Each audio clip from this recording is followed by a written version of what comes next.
اعوذ باللہ من الشیطان الرجیم بسم اللہ الرحمن الرحیم وبہ نستعین وہو خیر ناصر ومعین الحمد للہ رب العالمین وصلی اللہ علی سیدنا سید الانبیاء والمرسلین حبیب الہ العالمین ابی الزہراء محمد واہل بیتہ الطیبین الطاہرین المعصومین. اما بعد، ناظرین و ناظرات، اللہ کی حمد و ثنا، اس کی تعریف و تمجید کے ساتھ بہترین ہستیوں پر یعنی محمد مصطفیٰ صلی اللہ علیہ وآلہ وسلم اور آپ کے خاندان مطہر کی ہر فرد پر درود و سلام بھیجتے ہیں. اصحاب باوفا پر بھی عقیدت مندانہ سلام پیش کرتے ہیں اور آپ کی خدمت میں ناظرین و ناظرات محبت بھرا سلام پیش کرتے ہوئے آپ کا استقبال کرتے ہیں پروگرام ہمارے عقائد میں. یقیناً آپ کو یاد ہوگا کہ ہدایت ٹی وی 2008 سے لے کر اب تک معارف اسلامیہ کا ایک مسلسل دریا ہے جو بہا رہا ہے، اور ہم نے اس کی ابتدا ہی سے ہمارے عقائد کے عنوان پر ایک طویل پروگرام پیش کیا. تقریباً 5 سال ہم ہمارے عقائد کو دنیا تک پہنچاتے رہے، ہر سننے دیکھنے والے کے دل و دماغ پر ہمارے عقائد کا نور پھیلاتے رہے. اور ایک دفعہ پھر اس کی ضرورت کا احساس ہوا اور کچھ احباب کی خواہش بھی تھی کہ ہم ایک بار پھر ہمارے عقائد کو دلائل کی روشنی میں پیش کرنے کی سعادت حاصل کریں.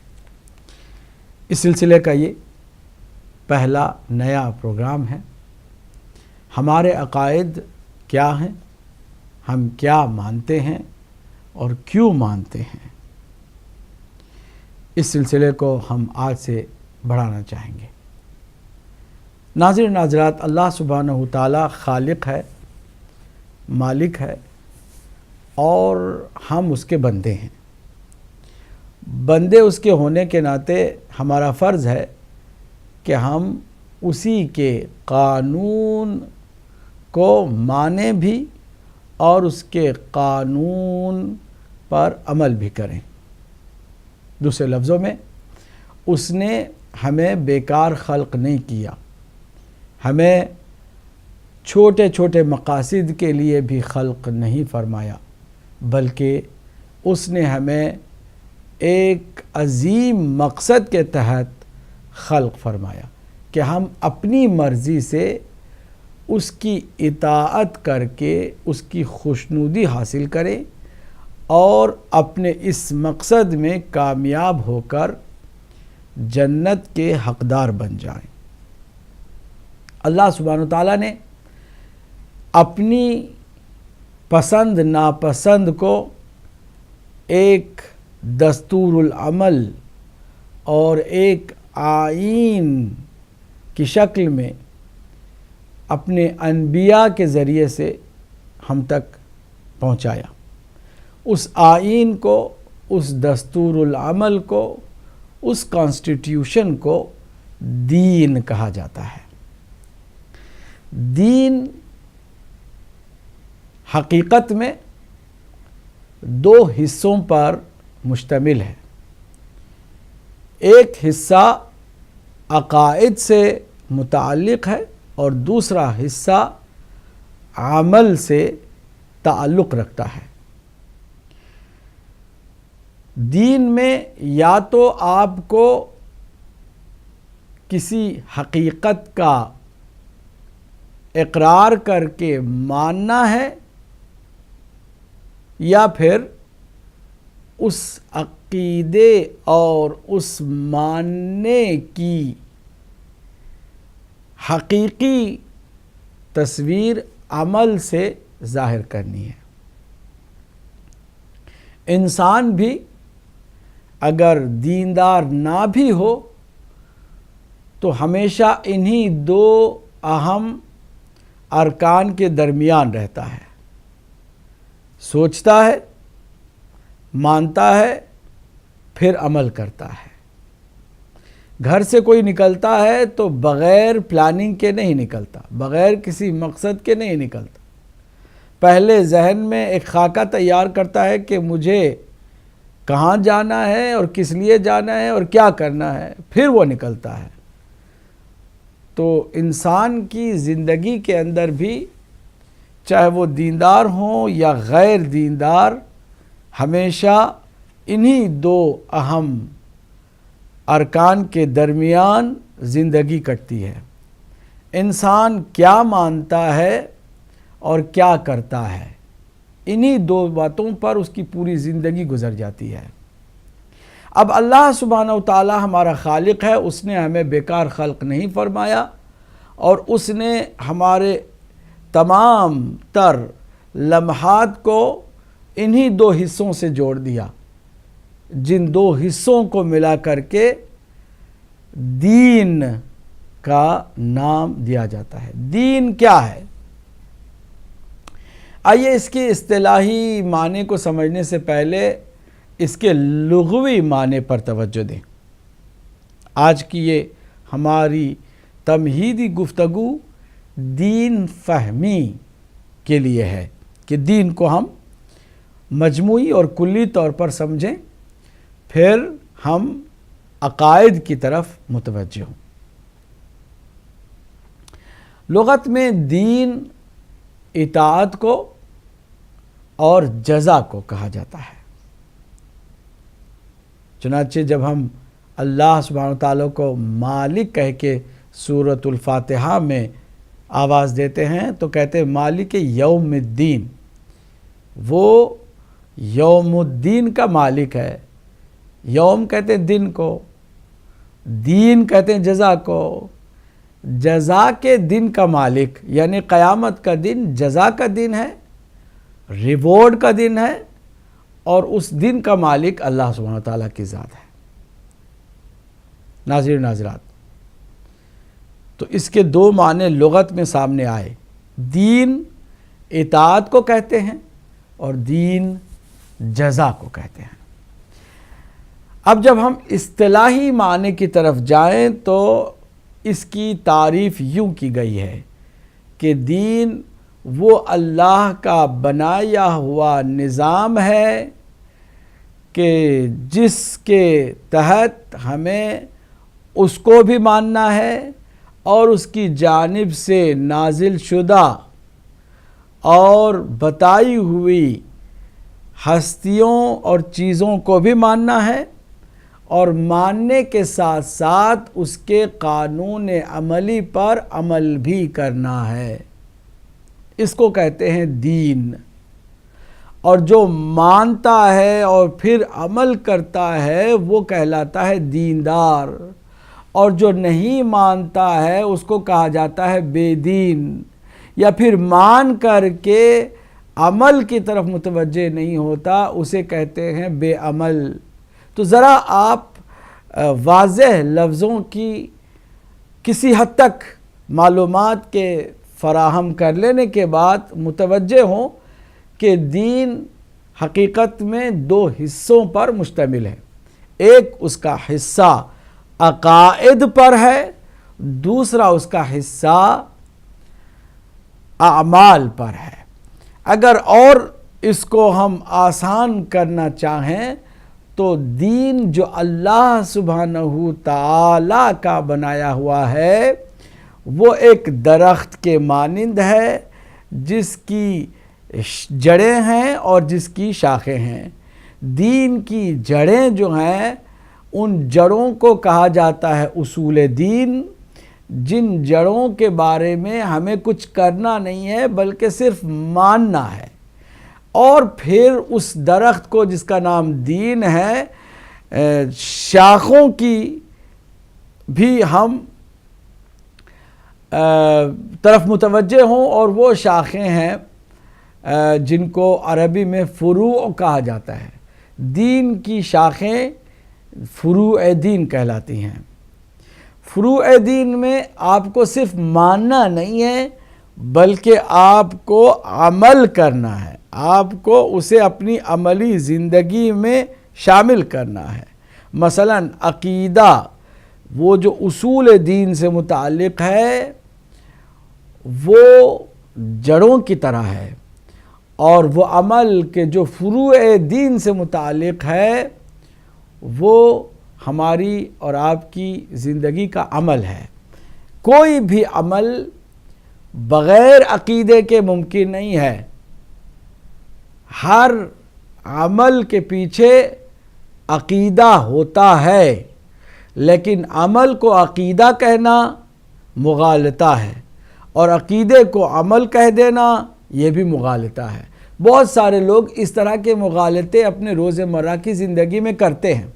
مثلا وہ کسی ایک رسم کو بجا لا رہے ہوتے ہیں، اور جب ان سے پوچھا جاتا ہے کہ یہ کیوں کر رہے ہو تو کہتے ہیں یہ میرا عقیدہ ہے، حالانکہ وہ عمل ہے جو وہ کیا جا رہا ہے، عقیدہ اسے نہیں کہتے، حالانکہ اس عمل کے پیچھے بھی عقیدہ کار فرما ہوتا ہے۔ جو بھی اس کا عقیدہ ہے، اس عقیدے کی وجہ سے وہ عمل ہے جو انسان کر رہا ہے۔ لہٰذا کوئی بھی عقیدے کو عمل نہ سمجھ لے اور عمل کو عقیدہ نہ سمجھ لے، ان دو سے دین بنتا ہے۔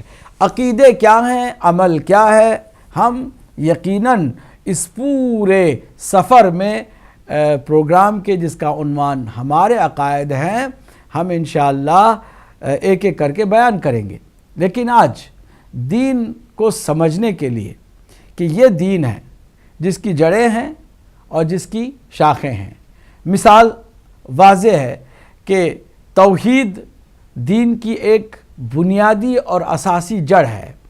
توحید کو آپ اور ہم کرتے نہیں ہیں، توحید کا تعلق عمل سے نہیں ہے، عمل توحید سے متعلق نہیں ہے، توحید عقیدے سے متعلق ہے، ماننے سے اس کا تعلق ہے، کرنے سے اس کا تعلق نہیں ہے۔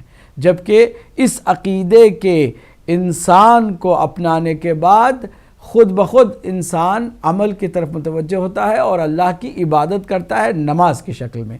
تو نماز ہے عمل کہ جو فروع دین کا حصہ ہے، جبکہ توحید ہے عقیدہ جس کا تعلق اصول دین سے ہے۔ اب ذرا میں چاہوں گا کہ دین کو اس طرح سمجھیں کہ کبھی کبھی ہم اصول اور فروع کے درمیان میں فرق نہیں کر پاتے ہیں، اسی لیے اس کو سمجھنے کی ضرورت ہے۔ جڑوں کا تعلق انسان کی تمام تر زندگی سے ہے، اور شاخوں کا تعلق بھی اس کی عملی زندگی سے ہے۔ ممکن ہے کہ انسان بغیر کسی عقیدے کے عمل انجام دے، اور اس کا بھی امکان ہے کہ بغیر عمل کے کوئی عقیدہ اپنایا ہوا ہو۔ یعنی لازم نہیں ہے، یہ کوئی ضروری بات نہیں ہے کہ جس کے پاس عقیدہ ہے وہ یقیناً عمل بھی کرتا ہے، یا جو عمل کرتا ہے یقیناً وہ عقیدہ بھی رکھتا ہے۔ اس کا کوئی لازم و ملزوم جوڑ نہیں ہے۔ ممکن ہے کہ کوئی عقیدہ رکھتا ہو عمل نہ کرتا ہو، اور ممکن ہے کوئی عمل کرتا ہو اور عقیدہ نہیں رکھتا ہو۔ کچھ آئیے فرق کو سمجھیں عقیدے اور عمل کے۔ پہلا بنیادی فرق، عقیدے کا تعلق انسان کی خرد، انسان کی عقل، انسان کی منطق سے ہے۔ بغیر منطقی اور عقلانی دلیل کے کوئی بھی انسان عقیدہ نہیں رکھ سکتا، اس کو عقیدہ بھی نہیں کہا جاتا۔ بہت سارے لوگ عقیدے کا نام دے دیتے ہیں جبکہ ان کا وہ عقیدہ نہیں ہوتا۔ جو دلیلوں پر مبنی نہ ہو اسے خیال کہہ سکتے ہیں، نظریہ کہہ سکتے ہیں، توہم کہہ سکتے ہیں، وہم و گمان کہہ سکتے ہیں، اور اس کا اپنا تخیلاتی ایک پوائنٹ کہہ سکتے ہیں، کچھ بھی آپ کہہ سکتے ہیں، مگر عقیدہ نہیں کہہ سکتے۔ بہت سارے لوگوں کے خیالات کو عقیدے کا نام دے دیا گیا ہے، وہ یا غلط فہمی میں مبتلا ہیں کہ جو خیال ان کا ہے اس کو وہ عقیدہ سمجھتے، جبکہ عقیدہ کہتے ہی اس ماننے کو ہے کہ جس کے اندر دلیل پائی جاتی ہے، اور وہ بھی ٹھوس دلیل۔ دلیل کیا ہے یہ بھی سمجھنے کی ضرورت ہے۔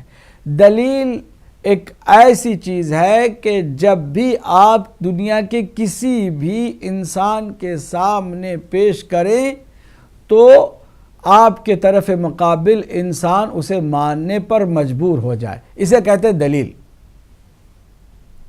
اس لیے کہ اللہ نے کامن سینس سب کو دے رکھی ہے، سب کے پاس منطقی لاجک اور کامن سینس کی دولت ہے۔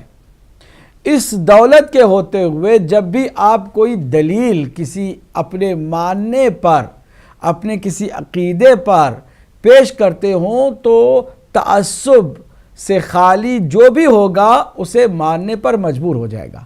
اس لیے جو عقیدہ دلیلوں پر مبنی ہے اسی کو ہم عقیدہ سمجھتے ہیں، اور جو دلیلوں سے عاری اور خالی ہوتا ہے اسے ہم عقیدہ نہیں سمجھتے ہیں۔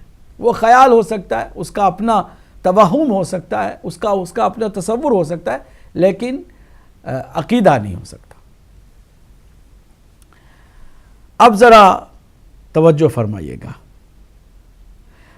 عمل کے لیے کوئی دلیل کی ضرورت نہیں ہے، عقیدے کے لیے دلیل کی ضرورت ہے۔ دوسرا اہم اس کا پہلو یہ ہے کہ چونکہ دلیلوں کی ہی وجہ سے کسی کا عقیدہ بنتا ہے، اس لیے عقیدے میں کسی کی بھی تقلید، کسی کی بھی اطاعت، کسی کی بھی اتباع، کسی کی بھی فالوئنگ جائز نہیں ہے۔ کیوں؟ اس لیے کہ میں اگر عقیدہ رکھتا ہوں تو عقیدہ کہتے ہی ہیں اس ماننے کو کہ جو دلیلوں کے ساتھ ہو۔ میں اگر یہ کہوں کہ میں اس کو مانتا ہوں اس لیے کہ میرے باپ مانا کرتے تھے، میرے دادا کا بھی یہی ماننا تھا، میرے پردادا کا بھی یہی ماننا تھا، میں اس کو مانتا ہوں اس لیے کہ میرے استاد نے مجھ سے کہا ہے کہ مانو، میرے معاشرے میں اس چیز کو مانا جاتا ہے اس لیے میں مانتا ہوں، تو اس کو ہرگز عقیدہ نہیں کہا جا سکتا ہے۔ اسی لیے ہمارے یہاں عقائد کی دنیا میں تقلید نام کی چیز نہیں ہوتی۔ آپ ہرگز اصول دین میں تقلید نہیں کر سکتے، اپنے عقائد میں کسی کی بھی تقلید نہیں کر سکتے، اپنے ماں باپ کی نہیں کر سکتے، اپنے استاد کی نہیں کر سکتے، معاشرے کی نہیں کر سکتے، چاہے جائے کہ کسی مجتہد کی یا کسی عالم دین کی تقلید کریں، کسی کی بھی نہیں۔ کاش کہ اسی ایک حسن مکتب اہل بیت کو ہم صحیح معنوں میں سمجھ پاتے اور ہمارے مسلمان بھائیوں کو سمجھانے میں کامیابی حاصل کرتے، تاکہ وہ ہر کس و ڈاکس کے پیچھے مرید بن کر نہ دوڑتے اور انہیں پیر مان کر ہر چیز اس کی سلمنا و اطاعت کے مرحلے میں کہ ہر چیز کو ہم مانیں گے اندھے نہ بن جاتے۔ امت مسلمہ کا سب سے بڑا اس وقت المیہ یہ ہے کہ ہر کسی نے کسی نہ کسی کو ایک پیر بنایا ہے، اور آنکھ بند کر کے عقیدہ بھی اس سے لیتا ہے، عمل بھی اس سے لیتا ہے۔ اپنی عقل کو کمپلیٹ چھٹی دے رکھی ہے، تالا لگا دیا ہے عقل و خرد کو، اپنی سوچ، اپنے تدبر اور اپنے غور و فکر کے اللہ کی جانب سے دیے ہوئے عظیم خزانے پر تالا لگا دیا، خود اس نے لگا دیا۔ جبکہ قرآن مجید نے اندھی تقلید کی سخت مذمت کی ہے، اور بہت کڑے لفظوں میں اس کی مذمت کی ہے۔ فرمایا ہے کہ جو بت پرست ہیں، جب ان سے کہا جاتا ہے یہ تم کیوں کرتے ہو، بے جان پتھروں کے سامنے، لکڑیوں کے سامنے، اپنے ہی ہاتھوں سے تراشے ہوئے بت کے سامنے سر جھکا دیتے ہو، کیا تم اس قدر اپنے آپ کو ذلیل کرنا پسند کرتے ہو؟ کہتے ہیں ہم نے تو اپنے آبا و اجداد کو ایسے ہی کرتے ہوئے پایا ہے، ہم بھی یہی کریں گے۔ اندھی تقلید بہت سارے اپنے مسلمانوں میں بھی ہیں۔ انہوں نے وہ جو پتھر والے بت ہیں وہ تو نہیں اپنے معبود کے طور پر قبول کرتے، لیکن کسی شخصیت کو انہوں نے بت بنایا اور پھر آنکھ بند کر کے اس کے ایسے پجاری ہو جاتے ہیں کہ ہرگز ذرہ برابر سوچنا، غور کرنا، فکر کرنا، تحقیق کرنا اور جستجو کرنا حرام سمجھتے اور گمراہی کا سبب سمجھتے۔ لہذا میں فلاں مکتب میں ہوں، میں اگر سنی ہوں، میں اگر شیعہ ہوں، میں اگر کوئی اور مکتب سے متعلق ہو گیا ہوں تو مجھے سوچنا نہیں ہے، غور نہیں کرنا ہے، کسی اور مذہب کے بارے میں، کسی اور کے عقیدے کے بارے میں، کسی اور کی دلیل کے بارے میں نہ سننا ہے، نہ غور کرنا ہے، نہ فکر کرنا ہے، نہ تحقیق کرنی ہے، بلکہ کمپلیٹ اندھیرے میں اپنے آپ کو رکھنا ہے۔ نقصان کس کا کر رہے ہیں ہم؟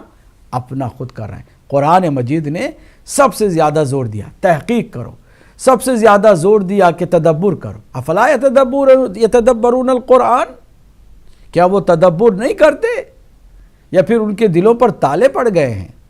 غور نہیں کرتے، فکر نہیں کرتے، تحقیق نہیں کرتے، جستجو نہیں کرتے۔ مذمت کی اللہ سبحانہ وتعالی، افلا یعقلون، افلا یتدبرون، افلا یتفکرون۔ تعقل نہیں، تفکر نہیں، تدبر نہیں، غور و فکر نہیں، سخت اللہ سبحانہ وتعالی نے مذمت فرمائی ہے۔ لہذا اس کو عقیدہ کہنا بھی گناہ ہے کہ جو بغیر دلیل کے انسان لے کر چلتا ہے۔ عقیدہ حقیقت میں صرف وہ ہے کہ جو دلیلوں کی بنیاد پر ہو، اور جہاں بھی آپ جائیں دلیل تازہ ہوتی ہے، اور دلیل پیش کرنے کے ساتھ ساتھ اہل انصاف اسے ماننے پر مجبور ہو جاتے ہیں۔ مختصر سا وقفہ لیتے ہیں، پھر ہم ہوں گے اور یہ سلسلہ انشاءاللہ